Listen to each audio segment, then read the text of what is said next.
ste spomenuli kako ste liječenje zemlje počeli 70. godina prvo sa njihalima i kako u početku niste ove akupunkturne točke, to jest litopunkturne, obilježavali zapravo kamenjem, nego su to bile željezne motke koje nekad trebalo i kriomice zabijati. Gdje je to bilo?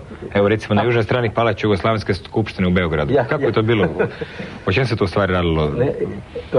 Moja inspiracija je bila da bi metode alternativnog liječenja koje su razvite kod čovjeka, da bi se prevele u krajolik, jer krajolik je u velikim poteškoćama, jer naša civilizacija stalno gradi, ratuje i tako velike blokade nastaju i traume.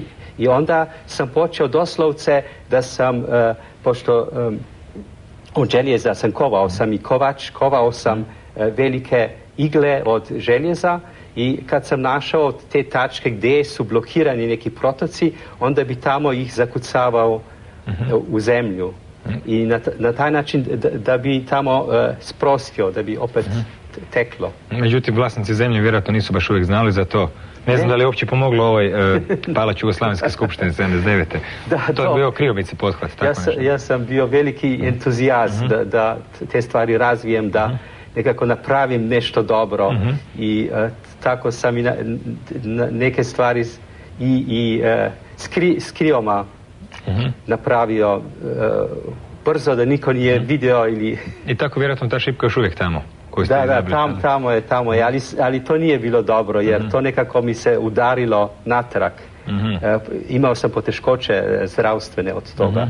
I onda sam otkrio da ako postavljam kamen je kao kristal, ima neku veliku jačinu, kamen može izdržati taj protivudar, tako rekuć. I još više da klešem one kozmograme, dakle da idem na nivou informacija, onda se to mnogo više smirilo i ja mogu to na više duži rok izgrađivam takve sisteme, pa i u publiku to dođe, u svijest ljudi, a to mislim da je... Može se tretirati kao umjetnost, kao ukras i na razne druge načine. Da, tako.